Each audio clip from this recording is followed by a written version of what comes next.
ఆయన నామము ఎంతో ఘనమైంది, శ్రేష్టమైంది. ఆ వాక్యంలోని సమస్తము విషయముంది.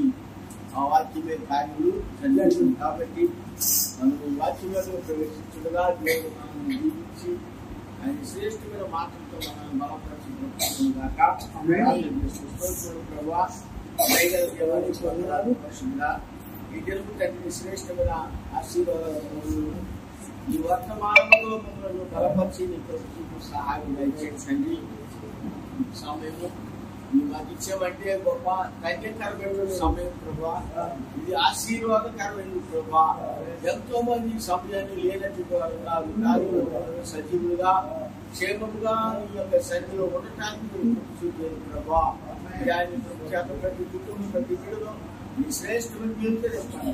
అంధకార శక్తులకు అధికారం లేకుండా ప్రభాని పరిశుద్ధమైన కార్యక్రమం పరిశుద్ధాత్మతో ప్రతి కుటుంబం ప్రతి బిడ్డను కూడా మీరు దీవించి ఆశీర్వదించమని సమస్తము మీరే మాట్లాడుకుని పరిశుద్ధమైన యేసు క్రీస్తు ప్రశస్త నామములో ప్రార్థించుకుంటున్నాము. హల్లెలూయా. దేవుడు ఆయన కార్యము మనకి ఆశ్చర్యంగా ఆయన చేసేటువంటి కార్యములు బహు గొప్పగా ఆయన కార్యములు గొప్ప కార్యాలు చేసుకుంటాం. కానీ మనము సరైన విధానంలో మనమే ఉండలేము. మనం ఆ కార్యాన్ని కూడా మనం మర్చిపోతూ ఉంటాం. ఆయన చేసినటువంటి మేలుని మనము మర్చిపోతున్నాం. మర్చిపోయి ఏం చేస్తామంటే మన జీవితాల్లో మనం వికటన అనేటువంటి మరి పాటు చేసుకున్నాం. గమనించండి, మనిషి జీవితంలో కూడా చూడండి, ఉప్పు మనిషికి ఎంత కావాలో అంతే వాడాలి. ఉప్పు సరిగ్గా నిత్యం ఉండదు. ఉప్పు ఎంత వాడుకుంటామో అంతే వాడుకుంటాం. కూరల్లో కానీ తినేటువంటి ఆహారంలో కానీ దేనికి అంతకు మించి మనం ఆ ఉప్పుని వినియోగిస్తే ఆ యొక్క ఆహారము పనికి వస్తుందండి. పనికిరాదండి. అంతకు మించినటువంటి మోతాదుకు తగ్గినట్టు తనకు మించినటువంటి ఆ ఉప్పును మనం వేసినప్పుడు ఆ వంటకాలు కూడా పెంచడానికి మనకి ధనము అవసరమే, ఆర్థికము అవసరమే.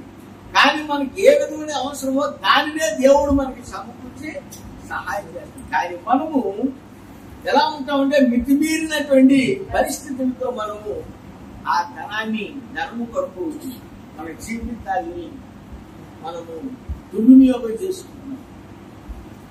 దేవుని యొక్క శ్రేష్టమైన ఆశీర్వాదము కూడా మనము దుర్వినియోగం చేసుకుంటాం. ఎందుకంటే ఉప్పు అదే చెప్పాడు, ఉప్పు మంచిదే కానీ అది సారం లేకపోతే దానివల్ల ఉపయోగం ఎట్లాగో ధనము కూడా మంచిదే కావాల్సిందే. కానీ ఆ ధనాన్ని మనం ఏ విధంగా వినియోగించాలో, ఏ మోతాదులో మనం సమకూర్చుకోవాలి, ఎప్పుడు అవసరమో దేవుడికి కూడా అది కూడా మనకి దేవుడికి తెలిసింది. కానీ మనమే దేవుని యొక్క ఆశ్చర్యమైన నుండి తొలగిపోయి సమస్త కీడులకు మనము దానిని వినియోగించుకుంటూ సమస్త రోజున క్రైస్తవ జీవితం కూడా ఎలా ఉంది అంటే వారి యొక్క కుటుంబాల్లో శ్రేష్టత్వాన్ని పొందలేకపోతున్నారు. దేవుని యొక్క ఆశీర్వాదమును పొందలేకపోతున్నారు. కేవలము ఈ రోజులో దేవత్వమైనటువంటి ఏదో నామకార్థ స్థితి కాదు, కానీ దేవుని యొక్క కార్యాన్ని మనం చూసుకోవాలి. గమనించినట్లయితే మహోన్నత కళాఖండము అనేటువంటి వర్తమానాన్ని మనం చదువుకున్నాం. యెషయా గ్రంథాన్ని 53 అధ్యాయం. మేము తెలియజేసిన సమాచారము ఎవడు నమ్మెను? యెహోవా బాహు ఎవరికి బయలుపరచబడెను. లేత మొక్కవలెను ఎండిన భూమిలో మొలిచిన మొక్కవలెను. అతడు ఆయన ఎదుట పెరిగెను. అతనికి స్వరూపమైనను లేదు, మనం అతన్ని చూచి ఆపేక్షించినట్లుగా అతని యందు స్వరూపము లేదు. అతడు ధృవీకరింపబడిన వాడు వాడును ఆయనే, మనుషుల వలన విసర్జింపబడిన వాడును, వ్యసనాక్రాంతుడు గాను, వ్యాధిని అనుభవించిన వాడు గాను, మనుషులు వాడుగాను ఉండెను. అతడు తృణీకరింపబడిన వాడు కనుక మనము అతనిని ఎన్నిక చేయకపోతే దేవుని స్తోత్రం కర్మ చేస్తున్నాం. దేవుని కృపను బట్టి మరి దేవుని వాక్యాన్ని మనం ఇక్కడ చూసినట్లయితే యెషయా గ్రంథము చక్కటి విషయాన్ని మనం తెలియజేస్తున్నాం. ఈ యెషయా గ్రంథము యెషయా ప్రవక్త చెప్తున్నాడు, ఆయన ప్రవచిస్తున్నాడు. మనము తెలియజేసిన సమాచారము ఆయన బాహువు ఎవరికి తెలియదు. రోజున మనుషులు ఏం చూస్తారు? అయి ముందు చూసుకుపోతాము, మనుషుల మీద ఆధారపడుతూ ఉంటాము. మనము మనుషుల మీద ఆధారపడుతున్నాం. కానీ యేసుక్రీస్తు ఇక్కడ దేవుని యొక్క వాక్యం చదివిస్తుంది. యెషయా ప్రవశిస్తున్నాడు. ఇక్కడ ఏం చెప్తున్నాడంటే మనం ఆయనకి సదశైనను స్వరూపం అంటే రూపము కూడా లేనటువంటి పరిస్థితులు చూడండి.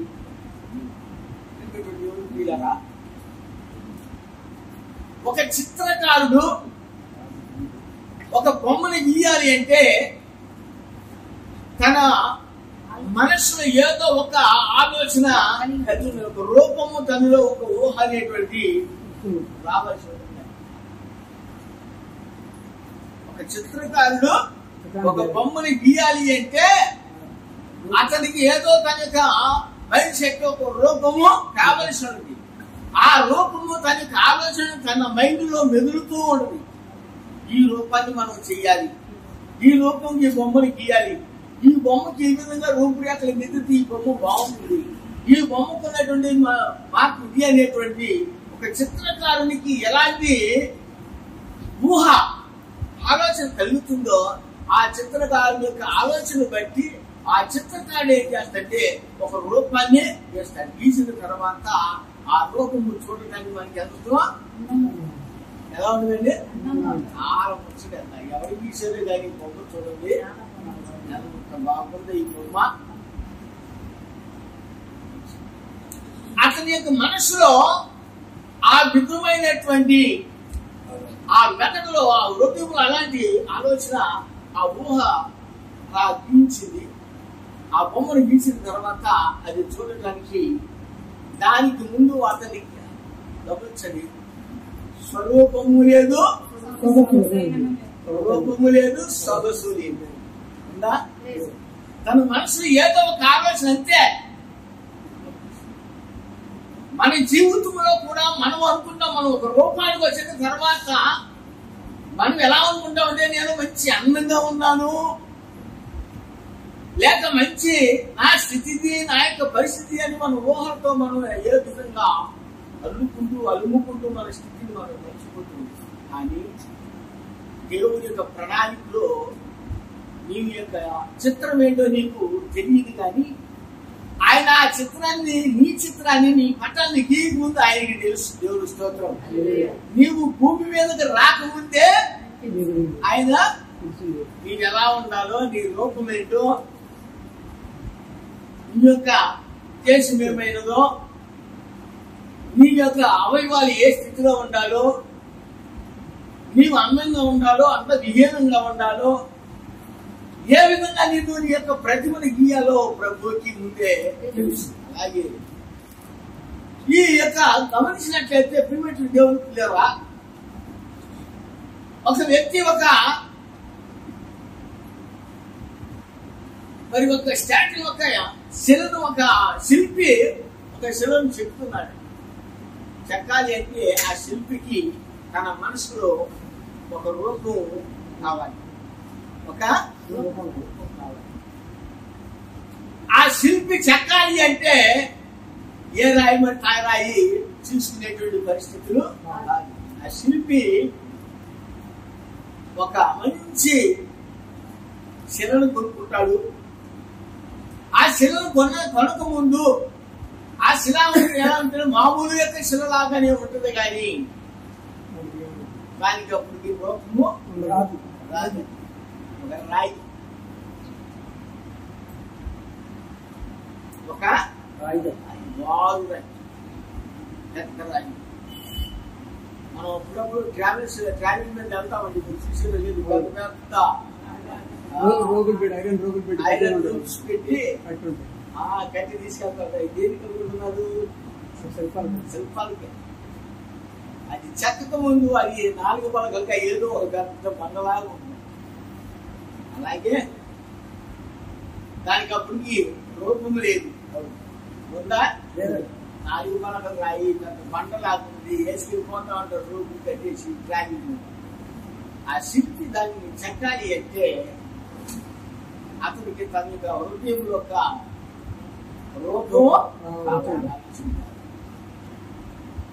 ఇప్పుడు మైకిల్ యాంజిలస్ అనేటువంటి అమెరికా దేశంలో ఒక వ్యక్తి, ఒక శిల్పి ఒక శిలను చెక్కాడు.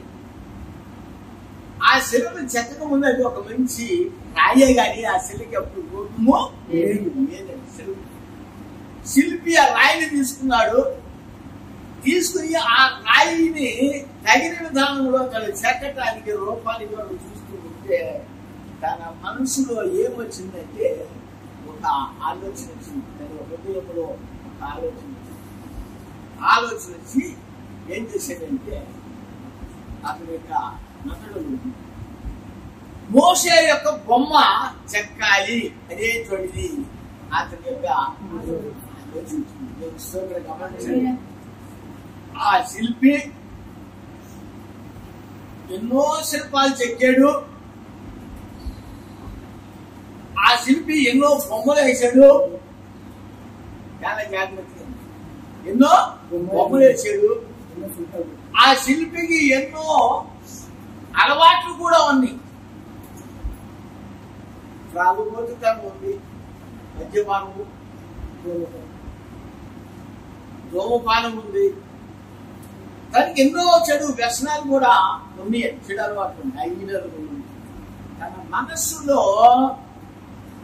ఒక శిలను చెక్కాలి, ఒక శిల్పం చెక్కాలి అనేటువంటి ఆలోచన అతను మైండ్ సెట్ లో వచ్చేసి ఆ శిల్పం ఎవరిని చెక్కాలి అనుకుంటే గమనించినట్లయితే మోషే యొక్క శిల్పాన్ని చెక్కడానికి స్తోత్రం.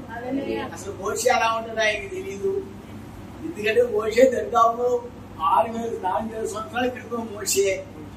ఆ రూపంలో ఈయనకి ఎలా ఉండదో తెలియదు. కానీ ఈయనకి ఒక ఆలోచన వచ్చింది, మోషే యొక్క శిల్పాన్ని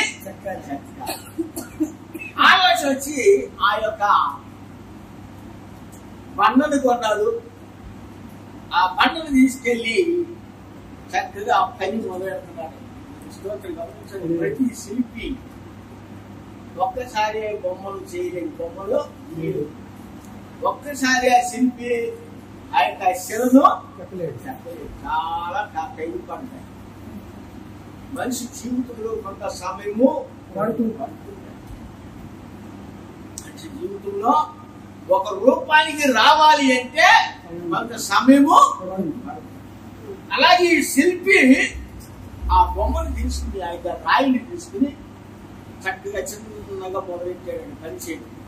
మన జీవిత కాలంలో ఆ పని కొరకు అతడు ఎంత గిన్నెము ఖర్చు పెట్టాడో, ఎంత శ్రమ ఖర్చు పెట్టాడు. తను ఎన్ని దినాలు, ఎన్ని సంవత్సరాలు ఆ యొక్క సమయాన్ని వెచ్చించాడో, దాని కొరకు ఆయన ఎన్ని కష్టాలు పడ్డాడో అతనికే తెలియాలి. కానీ బయటకు తిరిగి కానీ అతనిలో ఒక ప్రతిభ బయటికి రావాలి. అతనిలో ఉన్నటువంటి ఊహ, ఆ శిల్పము, ఆ యొక్క బొమ్మ బయటికి రావాలి అంటే అతను చాలా కష్టపడాలి. ప్రతి మనిషి కూడా ఏది చెయ్యాలన్నా కష్టపడాల్సిందే కదా. ఏది చెయ్యాలన్నా, ఏ చిన్న పని చెయ్యాలన్నా కష్టపడాలి. కష్టపడకుండా ఏ చిన్న పని మోసం చేసేవాడు కంటే ఏ కష్టంతో అవసరం లేదండి. మోసం చేస్తాడు, మోసంగానే పోతాడు. మోసంగా సంపాదించి మోసంగానే పోవాలి, అక్రమంగా సంపాదించి అక్రమంగానే పోవాలి. గమనించండి, అబద్ధంతో దోచుకునేది అబద్ధంతోనే పోవాలి. కానీ చివరికి మిగిలేది ఏది మిగిలిందో తెలుసండి, తన యొక్క ప్రయాస, తన కష్టము, తన జీవితము, దాని వరకు ఏ స్థితిలో అవుతున్నాడో అదే తనకి మంచి శ్రేయస్కరమైన సంతృప్తికరమైనటువంటి ఆశీర్వాదాలు. అలాగే ఈ వ్యక్తి మైకలాంజెలో ఒక చిత్రకారుడు, ఒక శిల్పి ఏం చేసైతే ఒక మంచి రాయిని కొనుక్కున్నాడు. ఆ రాయిని కొనుక్కుని ఆ రాయిని చెక్కటం మొదలెడుతున్నాడు. స్తోత్రం గురించి చక్కగా ఆ శిల్పి కాబట్టి ఆ ఒక్కసారి ఏ శిల్పి కూడా బొమ్మను గీయలేడు, ఏ చిత్రకారుడు కూడా బొమ్మను ఒక్కసారి గీయలేడు, ఏ శిల్పి కూడా ఒక్కసారి శిల్పాన్ని చాలా అతనికి ఆ హృదయంలో ఆ మైండ్ లో చక్కగా మంచి ప్రశాంతత ఏర్పడాలి. తనకు ఆ రూపం ఏదైతే అనుకున్నాడో ఆ రూపానికి రావాలంటే తను కష్టపడాలి, తను చెప్పుకోవాలి. దాని వరకు ఆర్థికము ఖర్చు అవుతుంది. గమనించండి, ఆర్థికము ఖర్చు అవుతుంది, సమయము ఖర్చు అవుతుంది, శ్రమ ఖర్చు అవుతుంది. ఏది ఏమైనా తను దాని వరకు ప్రయాసపడ్డాడు. ప్రయాసపడి చక్కగా మోషే యొక్క శిల్పాన్ని చెక్కేదండి. స్తోత్రం. చాలా ఆ మోషేకి ఎక్కడ ముక్కుండాలో, ముక్కు ఎలా ఉంటుందో, మోషే చెవులు ఎలా ఉంటుందో, లేక మోషేకి గెడ్డాము అయితే చుట్టూ అయితే ఇదంతా ఎలా ఉంటుందో తన మనసులో శిల్పికి ఉన్నటువంటి ఊహ అంతా కూడా సేము చెక్కించింది. ఇప్పుడు మనం చెక్కేవాళ్ళు అంటే ఇప్పుడు చెక్కి శిల్పకాలు ఏంటంటే మనం ఇచ్చిన ప్రతిభను బట్టి చెక్కుతున్నారు, మనం ఇచ్చిన బొమ్మను బట్టి ఇప్పుడు చెప్తున్నారు. కానీ అప్పుడు శిల్పకారు దేవుడు గమనించండి, ఈ వ్యక్తిని వాడుకుంటున్నాడు. ఎవరిని? ఇతను ఒక త్రాగుబోతై ఉన్నాడు. చాలా జాగ్రత్త జ్ఞాపకం చేసుకోండి. అతను ఒక త్రాగుబోతై ఉన్నాడు. అతను ఒక ధూమపానికుడై ఉన్నాడు. అతను ఒక తనకున్నటువంటి ఎన్నో చెడ్డలో కొన్ని అయినలు అవన్నీ కూడా అతను చూడలేదు. కానీ అతను వాటినన్నింటిని కూడా పట్టించుకోలేదు. కానీ ఆ శిల్పాన్ని చెక్కేసిన తర్వాత, రూపం వచ్చిన తర్వాత, ఆ రూపాన్ని చూసిన తర్వాత చాలా అందం వచ్చిందండి. దేవుని స్తోత్రం. గమనించండి ఎలా వచ్చింది అంటే రూపము చక్కగా చూడ ముచ్చటగా ఆ రూపములో జీవం ఉన్నట్టు కనిపించిందండి. దేవుని స్తోత్రం. ఆ చెక్కినటువంటి కళాకారుడికి రూపము ఆ యొక్క శిల్పాన్ని చెక్కిన తర్వాత చూస్తే దానిలో జీవం ఉన్నట్టు కనిపించిందండి. కనిపించి అంత ముచ్చట పడ్డాడు, అంత ఆనందపడుతున్నాడు.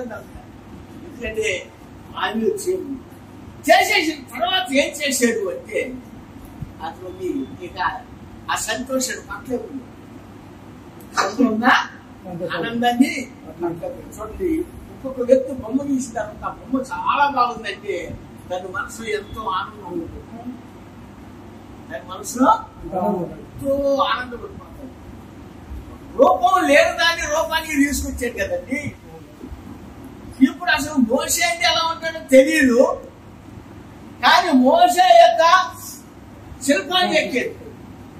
మోషే ఇలా ఉంటాడని శిల్పాన్ని ఎక్కిన తర్వాత ఆ రూపం చూడగానే ఇతనికి మంచి వచ్చేసి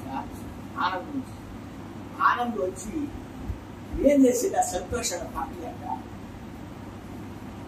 ఆ శిల్పి యొక్క చేతిలో చిన్న సుత్తి ఉంటే ఆ సుత్తిని తీసుకుని ఆ యొక్క శిల్పం యొక్క మోకాలు కింద 6 అంగుళాల కింద మోషే యొక్క శిల్పాన్ని మాట్లాడు అని ఆ చిన్న సుత్తితో 6 అంగుళాల కింద కొట్టాడంటండి. దేవుని స్తోత్రం. గమనించండి, అంత రూపంగా చెక్కినటువంటి వ్యక్తి జీవంగా ఉన్నటువంటి దాన్ని చూడగానే తనలో ఒక పట్టాలని ఆనందం కలిగి ఆ ఆనందం ఏం చేసేదే మాట్లాడు సరేండి. అని ఆ శిల్పం మీద ఆ మోకాలికి కింద 6 అంగుళాల భాగంలో ఆ శుద్ధితో కొట్టాడండి. కొట్టేటప్పుడు ఎక్కడ అది తనకు కావాలని కొట్టింది కాదు, కానీ దేవుని యొక్క చిత్తంలో ఒక విషయం అక్కడ ఉంది. దేవుని యొక్క ప్రణాళికలో ప్రతి ఒక్కరి విషయం ఏదో ఒక ప్రణాళికలో ఉన్నాం మనం. చిన్న మైండ్కి ఆలోచన చేస్తారు మీరు, చాలా మందికి అర్థం కాదండి. చిన్న మైండ్ కాదు, చాలా దేవునికి బాగా లోబడితేనే దేవుని విషయం మనకు అర్థం.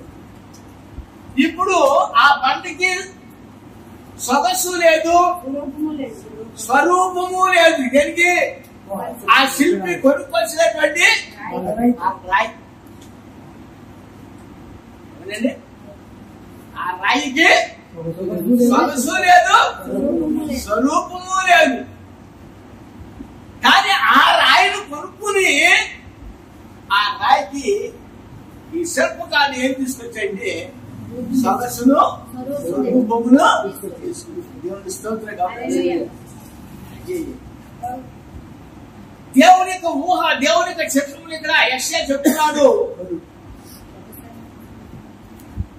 అతనికి సొగసైనను స్వరూపమైనను లేదు. స్తోత్రం. ఎవరికి? ఇప్పుడు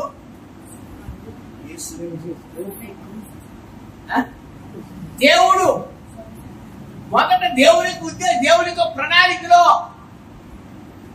ఆయనకి ఎలా కావాల్సి వచ్చిందంటే, ఇప్పుడు యెషయా చూసినటువంటి విషయం ఏంటంటే అతనికి సొగసు లేదు, స్వరూపము లేదు. కానీ మనం చాలా విధంగా చూస్తాం. పాస్టర్ చాలా అందంగా ఉండాలి. ఆ పాస్టర్ గారు అందము, మోసకరము, యజ్ఞము, సాతాను యొక్క లక్షణం. ఈ రోజున విశ్వాసులు ఏం చూస్తున్నావు అంటే, దేవుని యొక్క చిత్తంలో పరిస్థితి ఏంటి? మనం దేవుని యొక్క విధానంలో ఆయనకు వధువుగా మనం ఉన్నామా లేదనేటువంటి స్థితిని కూడా చాలా మంది అర్థం చేసుకోరండి. లోకము, ధనము. దేవుని నీకు గమనించింది. నేను ఒక విషయం చూసేది. ఒక వ్యక్తి పోలీస్ ఆఫీసర్ అంటే పాపం అసలుకి యాక్సిడెంట్ అయిపోయింది. పోలీస్ ఆఫీసర్ అంట యాక్సిడెంట్ అయితే తనకి మెదడు దెబ్బతినేసింది. తనకి మెదడు దెబ్బతినేస్తే ఆ మెదడు సగం తీసేశారు. మిగిలిన సగం మెదడుతో ఆ వ్యక్తి ప్రతిపక్షం మాట్లాడుతున్నాడు, తింటున్నాడు. సగం మెదడు తీసేస్తే ఆ వ్యక్తి బ్రతుకుతాడా? కానీ వ్యక్తి బ్రతికాడు. దేవుని చూడండి, మనం ఏం పెట్టించుకున్నాం అనుకుంటాం. రోజున చాలా మంది మనకు తెలియకోగానే మనల్ని మనం మోసగించుకుంటున్నాం. మన రూపమును బట్టి, మన యొక్క ఆర్థిక విధాన స్థితిగతులను బట్టి, హోదాను బట్టి, మనకున్నటువంటి పొజిషన్ బట్టి మనం ఏం చేస్తున్నామంటే మనల్ని మనము మోసగించేస్తున్నాం. దేవుడు నీ బొమ్మను లేక నీ రూపాన్ని భూమి మీదకి రాకముందు నీ సంగతి, తల్లి గర్భములు ఉన్నప్పుడు నీ పరిస్థితి ఎలా ఉన్నావో నీకు తెలుసా?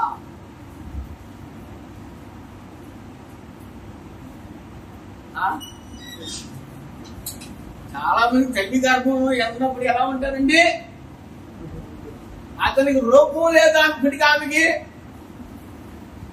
ముక్కు లేదు, చెవులు లేవు, కళ్ళు లేవు, కాళ్ళు లేవు, చేతులు ఏమో కొట్టుకుంటే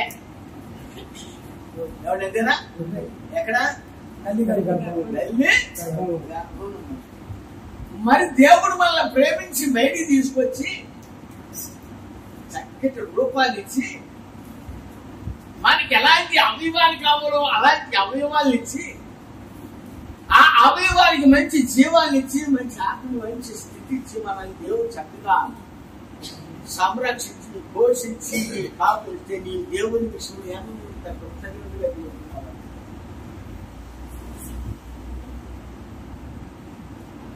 అబద్ధికుడిగా మిగిలిపోతున్నాను. అబద్ధికురాలుగా మిగిలిపోతున్నావేమో, ఒక మోసపూరితనంతో నువ్వు మిగిలిపోతున్నావేమో. దేవుని యొక్క స్థితిలో ఒకవేళ నిన్ను దేవుడు తల్లి గర్భంలో ఉండగానే నిన్ను ఒక అవయవము లోపముతో బయటికి తీసుకొస్తే నీ స్థితి, నీ పరిస్థితి ఏంటి? నీ సొగసు ఏంటి? నీ స్వరూపం ఏంటి? నీ అందం ఏంటి? నీ ఆర్థిక స్థితులు ఏంటి? నీ పొజిషన్ ఏంటి? నీ సంపాదన ఏంటి? నీవు సంపాదించే ఆస్తి కోసం అన్ని కూడా దేవుడు ఒక బలహీనతమైనటువంటి ఒక అవయవాన్ని నువ్వు అంతరితనం పెడితే, నువ్వు కష్టపడి సంపాదించి రూపాయి కూర్చుకుని దాచినంతా కూడా ఆ ఒక్క అవయవం లేకపోయినా దానివల్ల నీకు ఉపయోగమా? ఎవరు చూస్తుంటే ఆ వ్యక్తి ప్రతినంత కాలం ఏమన్నాడండి? జీవిత కాలం అంతా కూడా అవయవ లోపంతో అయ్యో నాకు బ్రతికేంటి. అందరూ చక్కగా అవయవాలు ఉన్నాయి, చక్కగా అందరి చేతులు ఉన్నాయి, కాళ్ళు ఎన్ని ఉంది. నాకేంటి ఆ అవయవ లోపము? నా స్థితి ఏంటి? నా పిల్లల స్థితి ఏంటి? నా పని తన యొక్క ఆలోచన ఎలా ఉంటుందండి? మనకు ఆలోచిస్తావా? ఎప్పుడు ఆలోచిస్తా? బాగుంటే ఆలోచించండి. బాగుంటే మోసమే. బాగున్నది కాదు నువ్వు అబద్ధము మోసం. ఎవరిని చేస్తున్నావో తెలుసా? దేవుడిని చేస్తావు. ఈ సేవకుడు మోసం చేసినా నువ్వు దేవుడు చేసినట్టేనండి. వర్తమానం ఒక రోజు అయ్యేది కాదు, చాలా కాదు. ఈ కాపరి నువ్వు మోసం చేసిన అబద్ధం ఆడినా దేవుడి దగ్గర నువ్వు అబద్ధం ఆడినట్టే. నీ కాపరి దగ్గర నువ్వు మోసం చేసినా దేవుడి దగ్గర నువ్వు పరిస్థితులు ఏమవుతుందో మనకి తెలియదు. మన జీవితాల్లో మనకు తెలియకోకుండా మన బిడ్డలో, మన కుటుంబము ఏ విధమైనటువంటి శపితమైనటువంటి జీవితాల్లో పడటానికి కారణం అది దేవుడు చేసినటువంటి అవిధేయత. మన యొక్క అవిధేయత, మన యొక్క పరిస్థితి ఒకసారి మనం ఆలోచన.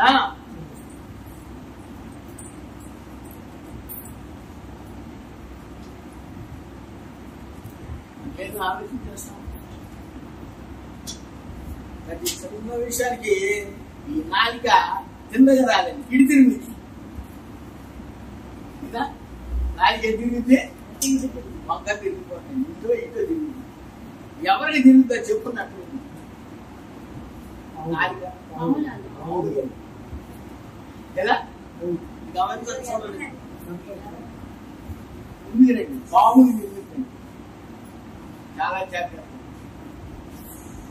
నువ్వు అబద్ధం మోసాన్ని నువ్వు ఎంత కాలమైతే నువ్వు దాన్ని స్నేహిస్తావో, ఎంత కాలమైతే దాన్ని నువ్వు ప్రేమిస్తావో, ఎంత కాలమైతే నీ యొక్క సదస్సు, నీ స్వరూపము, నీకు ఆలోచన, నీ పరిస్థితిని నువ్వు మర్చిపోయి దేవుడు నీకు ఇచ్చినటువంటి స్థితిని మంచి శ్రేష్టమైనటువంటి రూపాన్ని నీవు మర్చిపోయి పరిస్థితిని ఎంతటి నీవు దిగజార్చుకుంటావో, ఏదో ఒక దినాన్న మళ్ళా నీ స్థితిగతులన్నీ కూడా మారిపోతాయి. ఎందుకంటే దేవుడు తన యొక్క రూపముగా నిన్ను నన్ను చెబుతున్నాడు.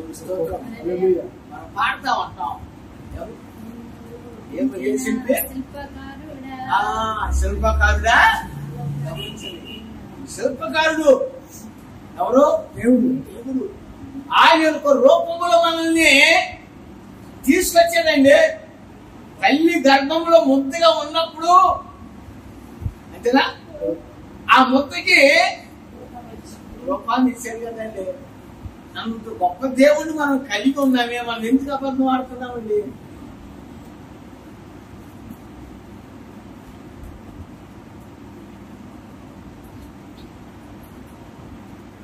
మనం ఎందుకు మోసం చేస్తున్నామండి? దేవుడు నీకు మంచి ఆయుష్ ఇస్తున్నాడు కదా, మంచి జీవాన్ని ఇచ్చాడు, ఆత్మని ఇచ్చాడు. ఈ శరీర అవయవాలన్నీ కూడా కష్టపడి పని చేయడానికి చాలా. ఒక ఆయన అన్నాడు ఈ మధ్యకాలంలో గమనించినటువంటి దేవుడు పిల్లారా, ఒక డ్రైవర్ అన్నట్టు ఒక అవిశ్వాసిని, ఎవరైనా మీరు చర్చికి వెళ్తున్నారు కదా, మీరు పక్కాక లేక డ్రైవర్ ఏదో ఒక ఉద్యోగం చేసి కష్టపడి పనిచేసి తీసుకెళ్లి పాస్టర్ గారిని పోషిస్తున్నారు. ఈ పాస్టర్ గారు ఏమో బండి మీద ఆదిలో తిరుగుతున్నారు, మంచి హోదా మంచి స్థితిలో తిరుగుతున్నారు. మీరేమో ఎప్పుడు కష్టపడుతున్నారు. మీ మీదే కదా ఆయన పైకి వచ్చింది చూసారా. కాబట్టి మీరు దాన్ని చాలా తప్పు చేస్తున్నారు అని అన్నారు. ఒక డ్రైవర్, ఒక విశ్వాసం. డ్రైవర్ అన్నది ఆ డ్రైవర్ ఎవరు ఆశ్రమం తీసుకెళ్తారన్న వాళ్ళకి సరైనటువంటి విధానంలో ఉంటుంది కాబట్టి వాళ్ళు మాట్లాడే విధానం అనేది ఆయన అన్నండి, అయ్యా నేను నా దేవుడి దగ్గరికి వెళ్తున్నా, పాస్టర్ గారి దగ్గరికి వెళ్తున్నాను. ఆ చిన్న సంఘము పెద్ద ఏదో ఆ సంఘం ఆ పాస్టర్ గారి మేము అలవాటు అయిపోయాము. ఆ పాస్టర్ గారు మాకు ప్రార్థన చేస్తున్నాడు. ఆ ప్రార్థన వల్ల మేము ఏదో నా కుటుంబం, నా భార్య, బిడ్డలు మేము క్షేమంగా ఉంటున్నాము. మీరు వెళ్తారు బాగానే ఉంది, మీరు వెళ్ళి ఏం చెప్తారు, ఏం ప్రార్థన చేస్తారో ఒకసారి మీరు ప్రార్థన చేయను ఆయన అన్నారు. అందరూ కూర్చుని ప్రార్థన చేస్తున్నారు. అది ప్రార్థన చేసిన తర్వాత అయిపోయి వచ్చేసిన తర్వాత 5-6 నెలల తర్వాత ఆయనకి అవయవాల్లో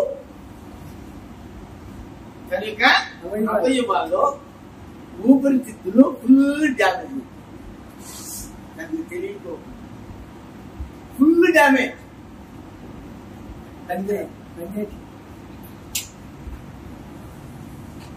అప్పుడు ఆయన హాస్పిటల్లో అయ్యా ఇతను కష్టము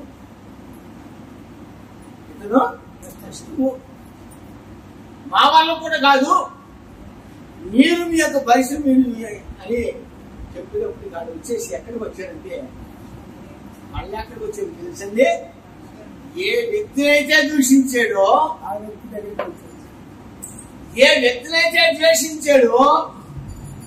ఏ చిన్న సంఘాన్ని అయితే అతను కిచ్చిపరిచి అవమానపరిచాడో తన స్థితిగతులు ఎప్పుడైతే మర్చిపోయాడో తన స్థితి అంటున్నాడు. అప్పుడు ఆ వ్యక్తి దగ్గరికి మళ్ళా అతను మోసుకుంటాడు.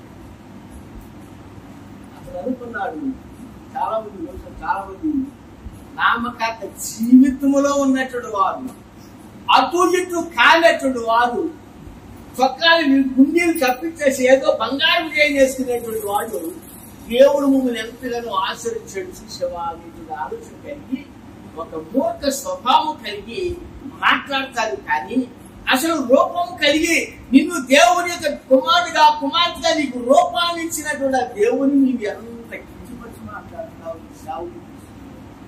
నీ సంఘంలో దేవుని విషయంలో ఒకసారి ఆలోచన చూసావా? ఆలోచన చేస్తామండి. ఏం ఆలోచన చేస్తాం? అతను కొన్న ఆస్తి మొత్తం పోయింది. అతను కొన్న ఆస్తి మొత్తం పోయిందండి. ఏమీ లేదు. తర్వాత 100-200 ఇస్తే వాటి మీద అతను చేయడం బ్రతుకుతుంది. మళ్ళా ఎవరి మీద అనుకున్నాడు తెలుసండి? చిన్న సంగతి చీటుకుంటారు. రొట్టు ఉన్న మూర్ఖ స్వభావం. నీవు అసలు రూపం లేనప్పుడు నీకు రూపాన్ని ఇచ్చాడు. ఇప్పుడు యెషయా చెప్తున్నాడు, ప్రభువుకు రూపం అప్పటికి ఇంకా రాలా. ఆయన యొక్క పరిస్థితి, ఆయన యొక్క శిలగా ఉన్నటువంటి పరిస్థితి ఈ యొక్క గమనించండి. మోషే ఆ యొక్క శిల్పం చెక్కినటువంటి మోషే శిల్పం తన ఊహలోకి వచ్చింది. ఆ శిల్పకారుని యొక్క ఊహలో మోషే ఈ విధంగా ఉంటాడు, ఆ విధంగా ఉంటాడు అని మోషేకి ఆ యొక్క మోషే శిల్పాన్ని ఏ విధంగా రూపంలో తెలుసుకుని ఎక్కాడో దేవుడు కూడా తన యొక్క సంఘాన్ని, తన యొక్క పెండ్లి కుమార్తెని, తన వధువుని చెక్కటానికి ఆయన చిన్న చిన్నగా చెప్పుకుంటూ ఉంటాడు. దేవుడి స్తోత్రం. ఎవరు తెలియదండి? వధువు పెండ్లి కుమార్తె. ఒక్కసారి జరిగేది కాదు. ఒక్కసారి ప్రతి మనిషి యొక్క జీవితంలో కూడా ఏదో ఒక రూపం వస్తుంది. ఆ రూపం వచ్చి బయటకు వచ్చేంత వరకు కూడా నీవు ఫలానా వ్యక్తి అని ఇదివరకు రోజుల్లో లోపల పిండం ఉండగానే ఇదివరకు ఏముంది అంటే ఈ పిండం ఉన్నటువంటి గర్భంలో ఉండగానే ఆడపిల్ల మగపిల్ల అని జస్ట్ చెప్పేవాళ్ళు అయిపోయేది. ఇప్పుడు చెప్పడానికి ఆ బయటకు వస్తే ఈయన ఆడపిల్ల మగపిల్ల తిని అంతేనా త్వరగా ఇచ్చేవాళ్ళు. రూల్స్ అధికం తీరా బయటకు వచ్చిన తర్వాత ఆడపిల్ల మగపిల్ల అప్పుడు ఆ పిల్లలు వచ్చిన తర్వాత ఆ తల్లి ఆ బిడ్డను చూసి అలాగే దేవుని యొక్క ఊహచంద్రంలో నీవు ఎలా ఉన్నావు ఒకసారి ఆలోచన చేసి ప్రభువా నిన్న మంచి స్వరూపం ఇచ్చావయ్యా, నాకు మంచి స్వరూపం ఇచ్చావు, మంచి అవయవాలు ఇచ్చావు, కష్టపడి పని చేసుకోవడానికి శక్తులు ఇచ్చావు, అన్ని ఇచ్చావు ప్రభువా. కానీ నీ విషయంలో నేను ఎంత కృతజ్ఞత కలిగి ఉన్నాను, అదంతా కృతజ్ఞత చూపిస్తున్నావు దేవుడు. మనం ఎంత ఆనందిస్తున్నావు, దేని చూసి ఆనందిస్తున్నావు ఏమంటే లోకాన్ని చూసుకుంటాం. లోకంలో ఉన్న పరిస్థితులు బట్టి ఆర్థిక ఇస్తాం.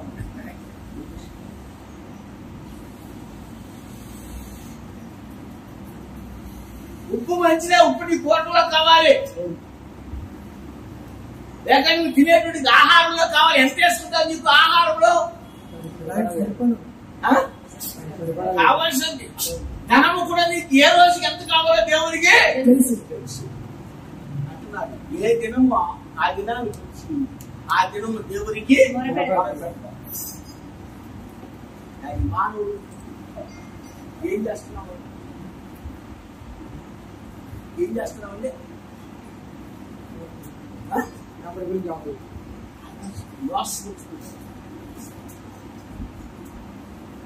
ఎవరిని మోసం చేస్తున్నావు ఇప్పుడు తెలుసాను. ఎవరిని చేస్తున్నా? దేవుడు ఎవరు? దేవుడు ఎవరండి? సృష్టికర్తేనా? ఇప్పుడు మనం ఎవరిని మోసం చేస్తున్నావు? ఆయన ఊదినటువంటి ఆయన చేతులు నిర్మించినటువంటి మనకి ఇచ్చేది మన యొక్క రూపు మనమే ఆయన్ని ఏం చూస్తున్నాడంటే ఆయనకు సదశైనను లేదు, స్వరూపమైనను లేదు. మనం ఆయనను చూసి ఆపేక్షించినట్లు ఆయన మీద మనం ఆశించి చూడటానికి ఎలాంటి పరిస్థితి. కానీ దేవుడు ఏ విధమైన రూపానికి రావాలో, ఏ విధంగా ఉండాలో దేవుడిలో జాగ్రత్తగా చేస్తాం. యేసుక్రీస్తు వారు చెప్పినట్టు దేవుడు కూడా అలాగే ఆయన అంటాడు కదా మోషే నువ్వు పండ మీదకి వెళ్ళు, మోషే ఆ పంటతో నువ్వు మాట్లాడు అంటాడు. ఆ పంట ఎవరు అంటే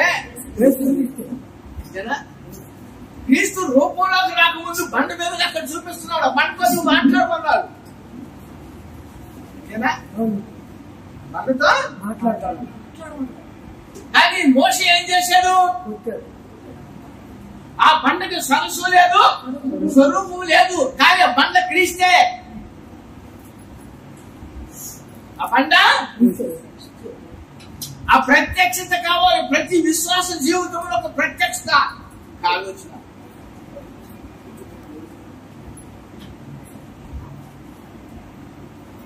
ఇప్పుడు ఆ యొక్క ఊహలోకి ఆ వ్యక్తిని చూసినట్లయితే, ఆ యెషయా చూసినటువంటి దర్శనము, ఆ ప్రవచనం చూసినప్పుడు ఆయనకు సొగసు లేదు, స్వరూపము లేదు. కానీ ఒకనొక దినాన చూసిన మోషే చూసినప్పుడు నిర్గమకాండము 33:7 వచ్చింది. మరియు యెహోవా ఇదిగో నా సమీపమున ఒక స్థలమున్నది, నీవు ఆ బండ మీద నిలవవలెను. ఎక్కడ? బండ మీద. బండ అప్పుడు ఆ బండకు రూపం ఉందా? బండకి రూపం లేదు. ప్రభు మాట్లాడుతున్నాడు మోషేతో, ముఖాముఖిగా మాట్లాడుతున్నాడు. మోషే ఆ దగ్గర అక్కడ ఒక పండు ఉంది. ఆ పండు మీద నువ్వు మోషే ఆ బండ కాడికి వెళ్ళాడండి. ఆ బండకి అప్పుడు సొగసు లేదు, స్వరూపము లేదండి. ఆ బండకి రూపము అప్పటికి లేదు. కానీ గమనించండి చాలా జాగ్రత్త. నా మహిమ నా మహిమ నిన్ను దాటి వెళ్ళుచుండగా నిన్ను దాటి వెళ్ళుచుండగా ఆ బండ సందులో నిన్ను ఉంచి ఆ బండ సందులో నిన్ను ఉంచి నిన్ను దాటి వెళ్ళు వరకు నిన్ను దాటి వెళ్ళు వరకు నా చేతితో నిన్ను కప్పెదను. నా చేతితో నిన్ను కప్పెదను. గమనించినప్పుడు దేవుడు మోషే అనే దేవుని యొక్క చేతిలో చక్కగా కట్టించాడు. ఇంకా మోషే దేవుని యొక్క స్వరూపములు చూడలేదు, సొగసు చూడలేదు, ఆయనకు పరిస్థితి ఏంటి ఇంకా మోషే చూడలేదు. కానీ దేవుడు మాట్లాడుతున్నాడు మోషేతో, స్వరముతో, మోషే నువ్వు ఒక బండ మీద ఉన్నావు, సమీపంలో బండ ఉంది, ఆ బండ మీద ప్రత్యక్ష ప్రతి జీవితంతో ప్రత్యేకంగా ఆలోచన మన జీవితం దేవుడు మన స్థితిని తీసుకొచ్చింది. అది దేవుడి యొక్క ఉచితే కదా, దేవుడి యొక్క ప్రేమే కదా మనకి ఈ స్థితి ఇచ్చింది. కాబట్టి మనం దేవుడికి ఎలా ఉండాలి? భార్య భర్త దగ్గర అబద్ధం ఆడితే ఆ భర్త భార్యని నమ్ముతాడండి.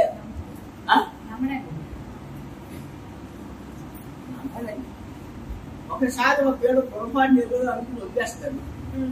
ఇంకోసారి అమ్మా నువ్వు చాలా భయంకరాలు, నువ్వు అబద్ధికురాలు ఏమంటాడండి?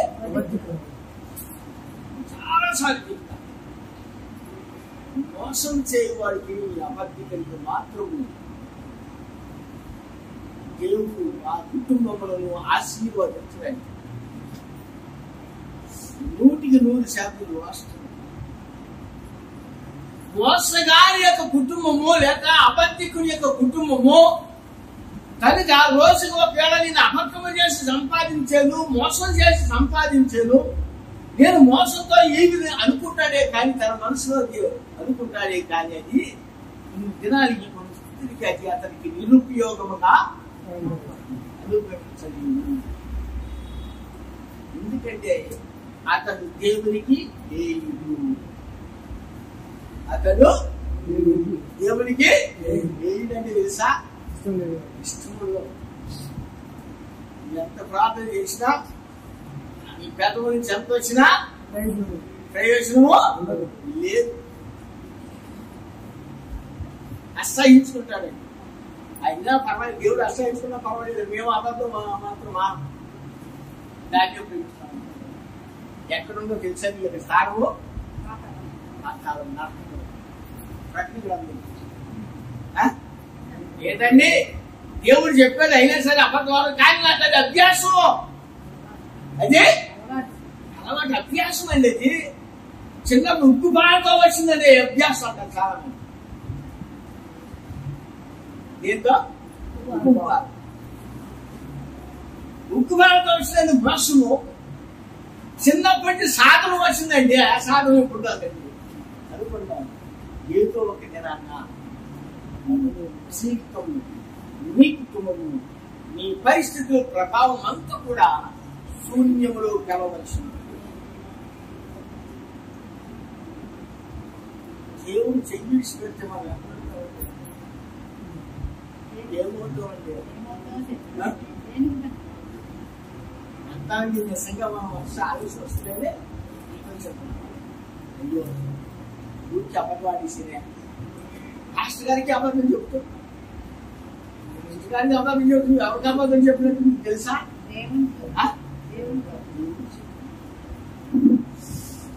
సేవకుడు ఎవరు? దేవుడు మీకు ఏర్పాటు చేసినటువంటి కాపరండి. సరిగా ఒక మాట, అబ్రాహం భార్య అని అభిమేలేని తీసుకెళ్ళిపోయారండి. తీసుకెళ్ళి ఒక రాత్రి దగ్గర పెట్టుకున్నారండి. దగ్గర పెట్టేసి రాత్రి అంతా ఉన్నటువంటి పరిస్థితి చూసిన తర్వాత ఆ రాత్రి ఆ శారాకి అన్ని మరి నగలు ధరింపజేసాడు, మంచి వస్త్రాలు ధరింపజేసాడు, కావలసినటువంటి మంచి పట్టి మంచాలు తయారు, మరి రాణి కావట్లేదా మంచి పరుపు అన్ని తయారు చేసేసి చక్కగా అందంగా తయారు చేసేసాడు శారాని. ఎవరిని? శార ఎవరు? అంతే కదండి. అబ్రాహం యొక్క తీసుకెళ్ళింది ఎవరు? చక్కగా కావలసినటువంటి వస్త్రాలు, నగలు, ఆ గది అంతా కూడా అందం చేసేసిన తర్వాత మళ్ళా ఆమెకి ఆ దూరబంధాల దగ్గర పరివాన్ని పెట్టాడు. ఇక ఆ రాత్రి అభిమేలెకు శారాన్ని దర్శించడం వేరుగా అర్థం చేసుకుంది. శారాన్ని తాకడానికి వెళ్ళాడు. శారాన్ని తాకడానికి అంటున్నాడు. దేవుడు అంటున్నాడు, అభిమేలెకు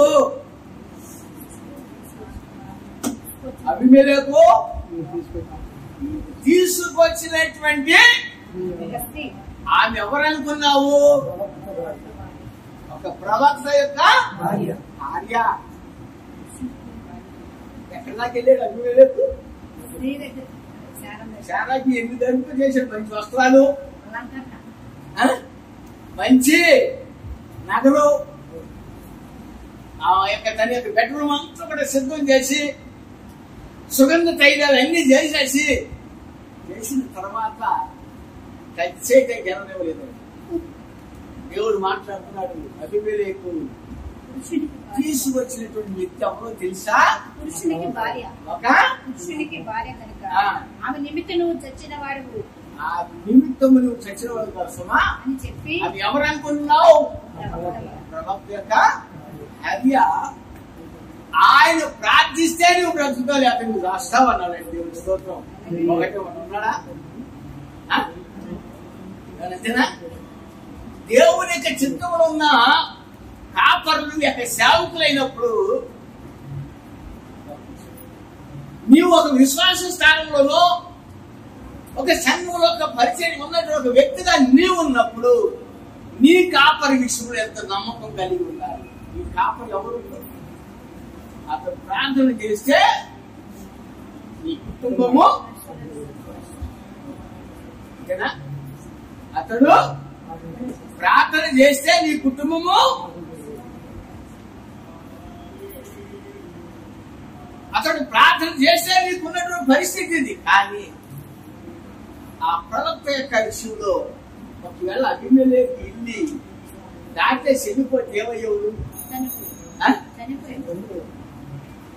ఈరోజు క్రైస్తవులు చిన్న ఎక్కడ ఉంది వాక్యాన్ని కలిగి మాట్లాడుతుంది. ఎవరికి అబద్ధం చెప్పడు. సేవకుని దగ్గరకు వచ్చాక అబద్ధం చెప్తాడండి. అక్కడే తను పొందుతున్నటువంటి ఆశీర్వాదం మొత్తం వెళ్ళిపోతాయి. డాక్టర్ దగ్గరికి వెళ్ళి అబద్ధం చెప్తారండి ఎవరన్నా? అబద్ధం చెప్తే మరి ఏమండి డాక్టర్ దగ్గరికి వెళ్ళి అబద్ధం చెప్తామమ్మా మనము? ఎందుకని? అసలు డబ్బు విడిచిపెట్టి ఇంకో డబ్బుకి పొందితే అసలు పరిస్థితి మారిపోయి మనం ఏమవుతాం భయం వేసి అంతేనా? ఏదైతే అదే చెప్తాం డాక్టర్ దగ్గరికి, అంతేనా? అప్పుడు డాక్టర్ మంచి డబ్బుకి తగ్గ మంది ఇవ్వడానికి అవకాశం ఉంది. లాయర్ దగ్గరికి వెళ్ళి ఏం చేస్తా? అక్కడ కూడా అబద్ధం చెప్తావా? లాయర్ అడుగుతాడయ్యా అక్కడ జరిగింది ఎలా జరిగిందో చెప్పు, నేను నీకు విడుదల చేస్తాను, మాట్లాడతా, ఆ పాయింట్ తీసుకుంటా, ఆ విధానం ఎలా వచ్చింది అని చూసి మాట్లాడతాన్ని స్టడీ చేసి నీకు నేను ఒక సాయంత్రానికి విడుదల ఇచ్చే మార్గాన్ని నేను ఏర్పాటు చేస్తాను. అసలు ఏం జరిగిందో చెప్పమంటా లాయర్ దగ్గర ఏం చెప్తావు? చెప్తారా? ఏంటంటే జరిగిందే చెప్తామా? 2 రేట్లు కొట్టుకోండి. 3వ తారీఖు వచ్చేటప్పటికి వచ్చేటప్పుడు ఏం చెప్తారు?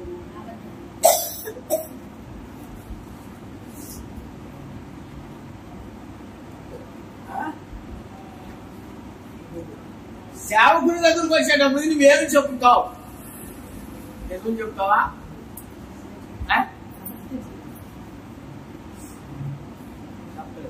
నిజం చెప్పాలి.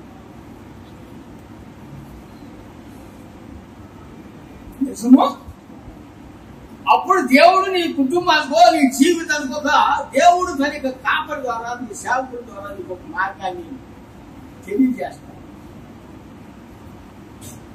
మనం సేవకునికి ఎప్పుడైతే అబద్ధం చెప్తామో అప్పుడే మన స్థితిగతులన్నీ కూడా మార్పుని ఎంత గొప్పవాడు సరే, నడిపిన సరే, ఎంత పేరు ప్రఖ్యాతులు కలిగినా సరే, ఆర్థిక స్థితిగతులు ఎలా ఉన్నా సరే, దేవుని యొక్క సేవకు దైవ జనునికి విరుద్ధముగా నువ్వు ఏది మాట్లాడినా, ఏ అబద్ధము చెప్పినా కొన్ని జనానికి అది నీకు నేను స్తోత్రం. ఒక మాట చెప్తున్నాను. ఆయన అన్నాడు, నేను ఆయన్ని చాలా జాగ్రత్త, నేను ఏమైనా సరే ఈరోజు పాస్టర్ గారి దగ్గరికి వెళ్ళి పాస్టర్ గారు మమ్మల్ని గురించి ఎందుకన్నాడు ఈ విషయం తెలిసిన పాస్టర్ గారిని అవసరమైతే ఆయన అక్కడ నిలబెట్టి కొట్టేనే సరే నేను తీర్చి వస్తాను అన్నాడు. శబ్దం చేశాడు. పాస్టర్ గారు ఏమైనా సరే ఎందుకన్నాడో నేను మాట్లాడి నేను ఏమైనా సరే పాస్టర్ గారితో ఫైట్ చేసి ఆయన కొట్టేనే సరే నేను ఆయన చేత నా కక్ష తీర్చుకోలేదే నేను విడిచిపెట్టను అని ఒక శబ్దం చేశాడు. ఒక వ్యక్తి శబ్దం చేసి చెప్తున్నాడు, ఎప్పుడు వాడిలో నీ వ్యవహారం తెలుసా, ఒక రోజు నేను వస్తా. ఎప్పుడు వస్తాను తెలుసా, సంఘం అంతా ఉండగా సంఘంలో నీ వ్యవహారం తెలుస్తా, ఎంత చూస్తా. అది రోజు ఆ సేవకుని అంటూ మొదలెట్టాడు. ఎవరు ఒక పరిస్థితి. సర్లే నువ్వు చేసినప్పుడు చూద్దాం, అంతా దేవుడు ఉన్నది. కానీ అంతకన్నా ముందు నేను ఒకవేళ నిన్ను పడతానేమో తెలుసు, ఒకసారి ఆలోచన చెయ్యన్నాను. నేనే పడతానేమో ఒకసారి ఆలోచించే, ఏ విధంగా కొడతానో నాకు తెలియదు. సరే నువ్వు వచ్చినప్పుడు నేను కొడతాను, అప్పుడే చూద్దాం. నువ్వు కొట్టినప్పుడు నేను కొడతాను కదా, నువ్వు అందరూ ఎప్పుడేసి నేను ఒకటనే వేస్తా కదా, సరే అప్పుడే కొడతలే కానీ అన్నారు. చాలా జాగ్రత్త అని ఈ భాష రాయడానికి అన్నట్టు వదిలేసాడు. కొన్ని రోజులు పోయిన తర్వాత ఆ వ్యక్తికి యాక్సిడెంట్,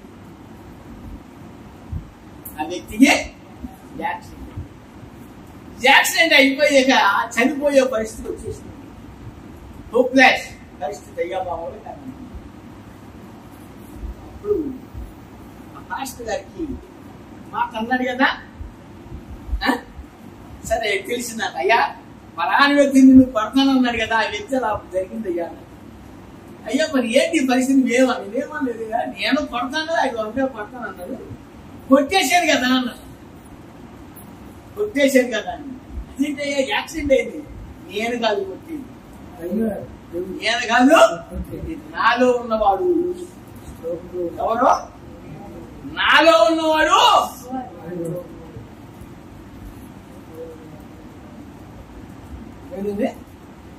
ఇప్పుడు అతను కొరకు ఇప్పుడు ఇది ఏం చేస్తున్నాడంటే ప్రార్థన చేస్తున్నాడు. ప్రభువా అతనికి విడుదల,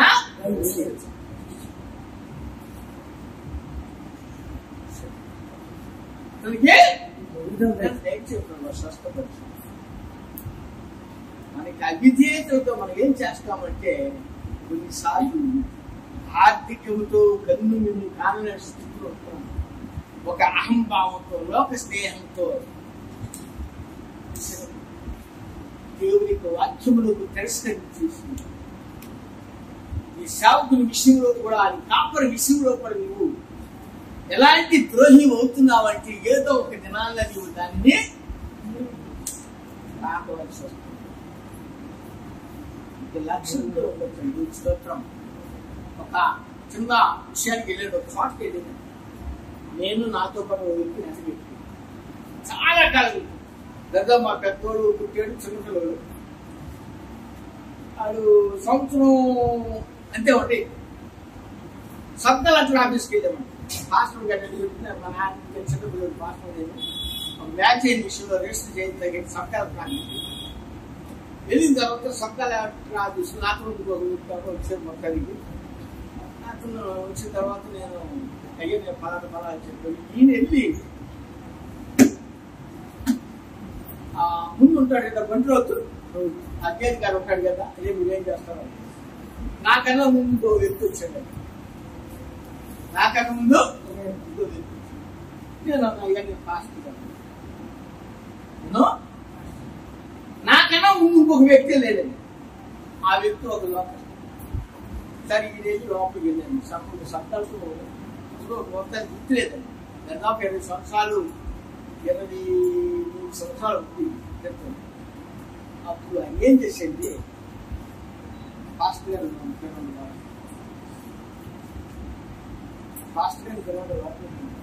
నాకన్నా ముందు వ్యక్తి లేదండి.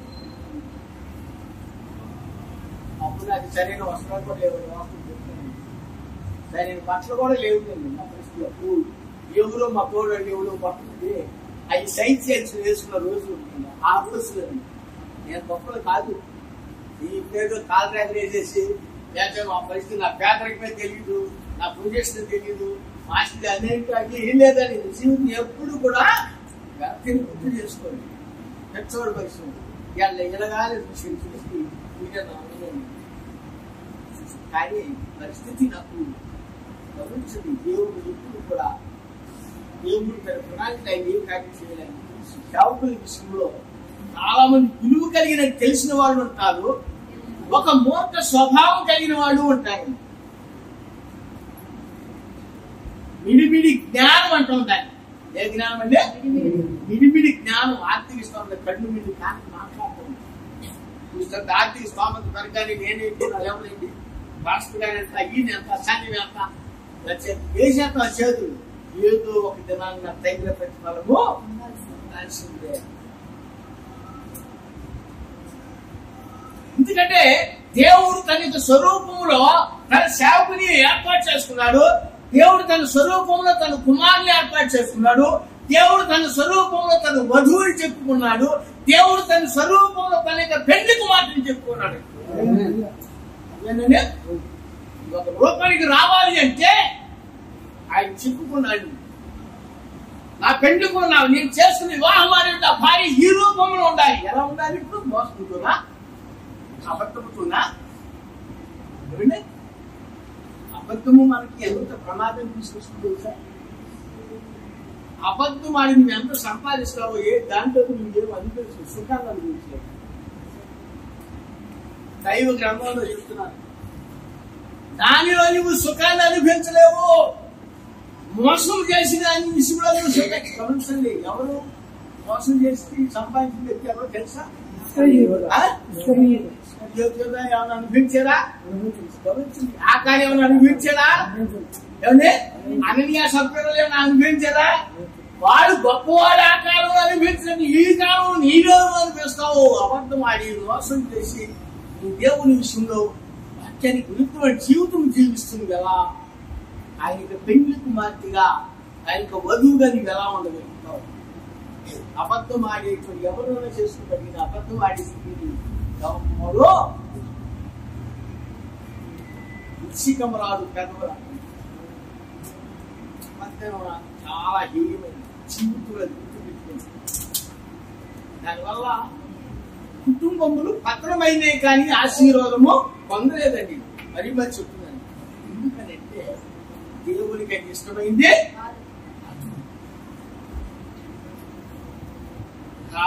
యథార్థంగా. ఇప్పుడు యెషయా చూసినటువంటి దర్శనము ఆ రూపం చూడలేదు, ఆ పరిస్థితులు చూడలేదు. ఒక గమనించినట్లయితే సొగసు లేదు, స్వరూపం లేదు, పరిస్థితి లేవు. కానీ యెషయా చూసినప్పుడు దానికి అతడు తృణీకరింపబడేది. చివరికి ఒక రూపంలోకి వచ్చేటప్పటికి అతను ఏమయ్యాడండి? తృణీకరింపబడ్డాడు. ఏదో ఒక రూపానికి వచ్చేటప్పుడు. అంతేనా? రోజున ఒకవేళ నీ కాపరి సేవకుడు కూడా ధృవీకరిస్తున్నావేమో, ధృవీకరించేటువంటి పరిస్థితులు ఉన్నావేమో, అయినను పర్వాలేదు. దేవుడు అతనికి ఇచ్చేటువంటి ఆశీర్వాదాలు దర్శించి అతని ద్వారా చేసేటువంటి కార్యాలు ఎన్ని ఉంటాయి. ఏలి అందగారా? ఎలీషా అందగారా? ఏమండి యోహాను అందగారా? పేతురు యోహాను అందగారులా? వాళ్ళ ధనవంతులా? వాళ్ళ గొప్పవాళ్ళా? లోకంలో గొప్పవాళ్ళు కాదు, కానీ దేవుళ్ళు వాళ్ళు కళాఖండాలు. దేవుని స్తోత్రం. అలాగే నిన్ను ఒక వధువుగా సిద్ధం చేసుకుని ఆయన రూపానికి తన వధువుగా నిన్ను తీర్చాలని ఆయన తీసుకుంటే మనం ఏం చేస్తున్నాం? అబద్ధంతో. అబద్ధం ఎక్కువ కాలం మనికి రాదండి. గుర్తుపెట్టుకోండి, అబద్ధము ఎక్కువ కాలం మనిగా ఎంతో కాలం ఉండిపోయి నిలవదండి. మోసం అవ్వదు, ఎప్పుడు కూడా యథార్థమే. రాగము అహింసంటే మరణం నుండి తప్పిస్తాయి. యథార్థము ఏవుని యథార్థం ఏం చేస్తుందండి? మరణం. యథార్థవంతుడు రోజున విశ్వాస జీవితం ఎక్కడైతే దేవుడు నేను ఒక కళాఖండం ఏర్పాటు చేసుకున్నాడు, ఒక రూపానికి తీసుకొచ్చాడు, ఆ రూపంలో ఒక జీవాన్ని ఇచ్చాడు, ఆ రూపంలో ఒక ఆత్మను పెట్టాడు, ఆ రూపానికి చలనాన్ని ఇచ్చాడు, ఆ రూపానికి వాక్కునిచ్చాడు, ఆ రూపానికి కష్టంలో పనిచేస్తుంది సమస్తం చేయమని దేవుడు నేను చక్కగా ఏర్పాటు చేసుకుంటే మనం ఏం చేస్తున్నామండి మన క్రైస్తవ విశ్వాసులు? ఇప్పుడు మోషే ఏం చూశాడు? ఒక బండను చూశాడు. గమనించండి చాలా జాగ్రత్తగా. ఆ మోషేతో మాట్లాడుతున్నాడు, మోషే నేను నీకు సమీపంలో ఉంది ఒక బండ ఉంది, ఆ బండ మీద నువ్వు. అప్పుడు మోషే ఎక్కడున్నాడంటే దేవుడి యొక్క చేతిలో తప్పబడి ఉన్నాడు. ఆ బండ ఎవరి చేతిలో ఉంది? బండ చేతిలో ఉంది. ఇప్పుడు ఆ బండను చూశాడు, ఆ బండ మీద అన్ని చూశాడు, మహిళను చూస్తున్నాడు. ఇప్పుడు మోషే చూస్తే ఆ బండ మీద మోషే యొక్క కళ్ళు ముందు ఎవరు వెళ్తున్నారండి? చూడండి అక్కడ చదవండి. నేను నా చేయి తీసిన తరువాత నా వెనుక పార్శ్వమును చూసెదు, కానీ నా ముఖము నీకు కనబడదని మోషేతో చెప్పెను. మోషే ఏం చూసాడు? ఎదుగు పార్శ్వమే చూశాడు, కానీ ముఖం ఎలా ఉండదో తెలియలేదు. అవునా? అంతేనా? ఇంకా ఇప్పుడు ఆ బండికి సదస్సు స్వరూపము అప్పటికి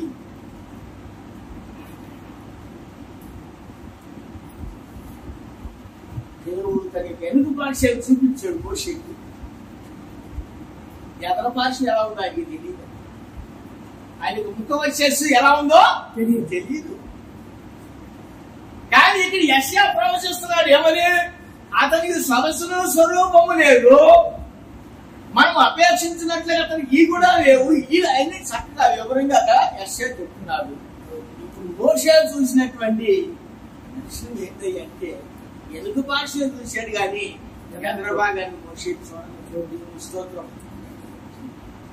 ఏ శిల్పి అయినా ఒక్కసారి పని చెప్తాను, ఏ చిత్రకారుడైనా సరే ఒక్కసారి బొమ్మను, ఆ బొమ్మకు కొంత దెయ్యం ఖర్చు అవుతుంది, కొంత సమయం ఖర్చు అవుతుంది, కొంత శ్రమ ఉంటుంది, కొంత కైపుడు ఇన్ని ఎంతో కష్టపడితే గాని ఆ శిల్పి ఆ బొమ్మను గీయటానికో ఆ శిల్పాన్ని చెక్కటానికో అంత కష్టం ఉంటుంది కదండి. మరి దేవుడు నిన్ను నన్ను కూడా మనకి రూపాలు రావాలని ఎంత కష్టపడుతున్నాడు.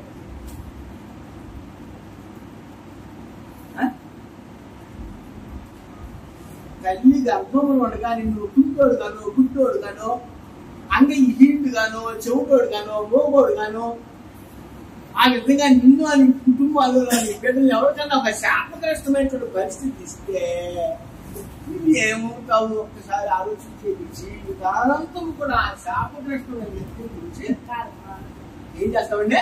అదే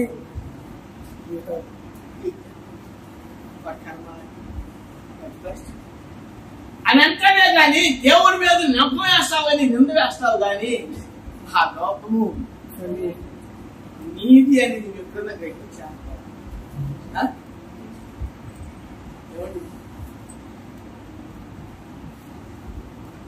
ఆ లోపము మనది. ఎక్కడో దేవుడి విషయంలో పొరపాటు చేస్తుంటాము. దేవుడు ఈ విధంగా ఈ స్థితి ఇచ్చాడు, మనకి శాపగ్రస్తమైనటువంటి పెట్టు కుటుంబాన్ని ఇచ్చాడు. కాబట్టి మనం అని ఆలోచన వస్తుంది. సరిదిద్దుకుంటామండి, సరిదిద్దుకో. కానీ ఎలా ఉంటే ఒక మూర్ఖ స్వభావంతో జరగాలి. అది అంటే కర్మ, అది కర్మ కాదు. దేవుని యొక్క ఆ శిల్పి చేతిలో ఎలా చెక్కాలో, నీ కుటుంబంలో నీ బిడ్డను ఎలా చెక్కాలో ఆ శిల్పి చేతిలో ఉన్నావు. ఎవరి చేతిలో ఉన్నావు?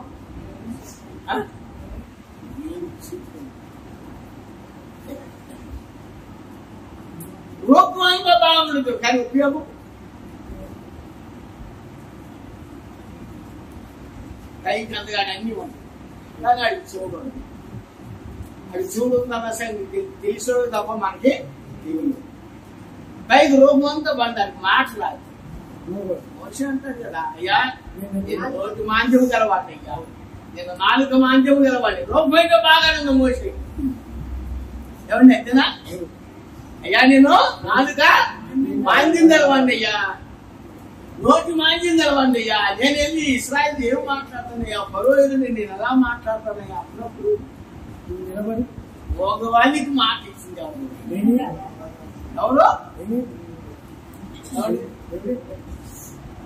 ఎవరు అంటున్నాడు? ఇప్పుడు నువ్వు నాలుగు మాంద్యం అనొద్దు, నేను మాట ఇవ్వగలను, ఇచ్చేది ఎవరు? నేనే కదా. ఇల్లు మరి మనకి జీవితంలో మన బిడ్డలు మన కుటుంబాలు అలా జరుగుతుంది అంటే కారణం ఎవరు? దేవుడి లోపమా మన లోపం?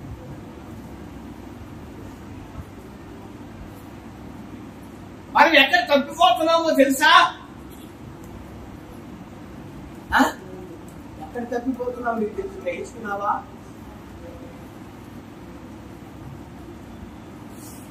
ఏదైతే దేవుడు చెయ్యొద్దన్నాడో దాన్నే మనం చేస్తాం.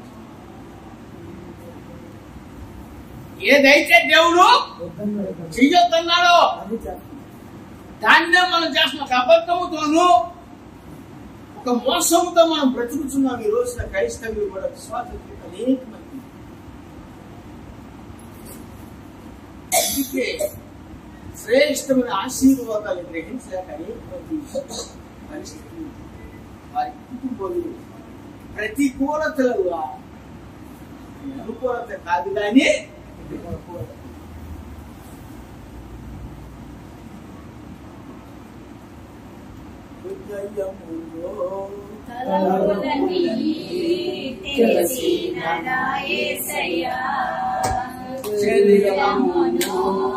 శుద్ధి చేసి ఆమేన్ హల్లెలూయా గ్లోరీ హల్లెలూయా ఆమేన్ హల్లెలూయా గ్లోరీ హల్లెలూయా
తలంపులన్నీ కూడా తెలియకోకుండా నీ హృదయంలో నీవేం ఆలోచన చేస్తున్నావు, నీ హృదయంలో ఎలాంటి మోసపూర్వక ఆలోచన ఉందో, నీ జీవితంలో ఎక్కడైతే నువ్వు అబద్ధమైనటువంటి దాన్ని పోషిస్తున్నావు, నీవు ఎక్కడైతే నీ పరిస్థితులు తారుమారవాలని చూస్తున్నావో ఇవన్నీ కూడా తెలిసినటువంటి వాడు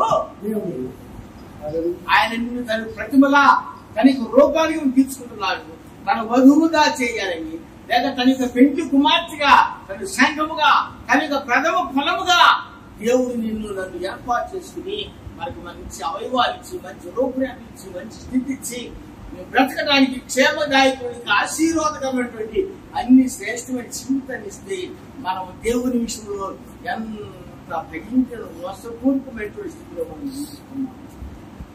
అబద్ధములు పోషిస్తున్నాము. ఒక చిన్న విషయాన్ని మీకు చెప్తున్నాను. గమనించండి, ఒక అబద్ధికుని ఒక యథార్థవంతుని ఇద్దరిని నిలబెట్టినప్పుడు అవతల వ్యక్తి ఒక్కసారి చూసినప్పుడు అంటాడు కదా, అమ్మా ఆమె కాదు, ఆమె అబద్ధాలు వాస్తవం కాదు, నువ్వు వచ్చి నిజమే చెప్తాను. ఎందుకని అక్క చెప్పింది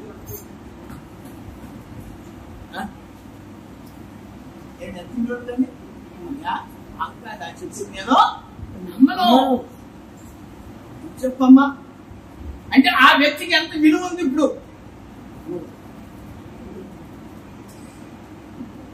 ఆ వ్యక్తికి విలువ లేదు. అతను ఆమె అనుకుంటుంది, నేను మాట్లాడుతున్నాను కదా, నాకు రూపం ఉంది కదా, లేదా సౌందర్యం ఉంది కదా, హాస్యం ఉంది కదా, మంచి ఆభరణాలు ధరించి కదా, అన్ని బాగున్నాయి కదా. కానీ ఆమెలో ఉన్న లోపాన్ని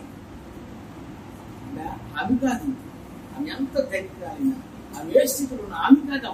నువ్వు మాట్లాడు, నువ్వు చెప్పమ్మా. ఈమె యొక్క జీవితంలో ఆమె అనుకుంటుంది తనకు తాను ఏమనుకోవాలి, ఏం ఆలోచించాలి అర్థం చేసుకుంటే నేను ఎంత చిన్న ఘనంగా చూస్తున్నారా, నాకు అంత విలువ ఉందా అంటే ఏ విలువ? సొసైటీలో విలువ కదండి. నీకు సొసైటీలో విలువ లేదు,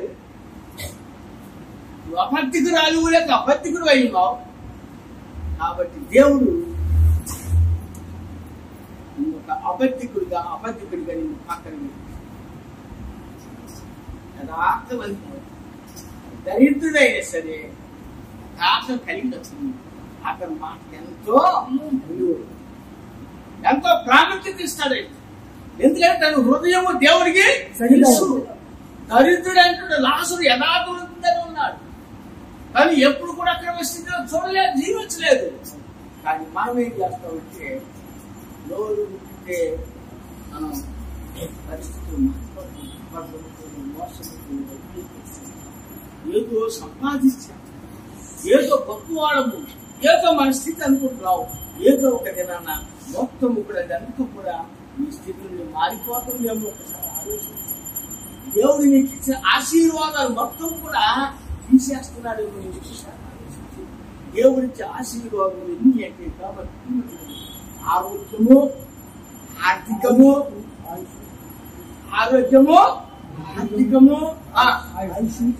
ఆయుష్, జీవము, భార్య, భర్త, సంతానము, ఇవన్నీ అమలు చేయండి. ఇవన్నీ ఏంటయ్యే? ఏంటండి? అన్ని వీటిలో ఏ ఒక్కటి లేకపోయినా నీకు పొద్దువే.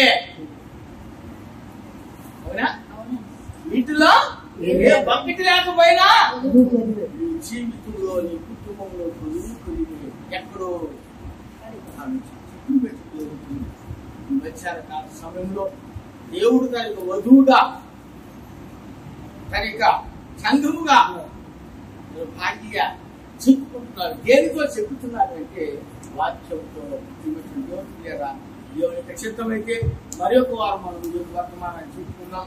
దేవుడి వాక్యం ద్వారా వర్తమానం ద్వారా దీవించి ఆశీర్వదించారు.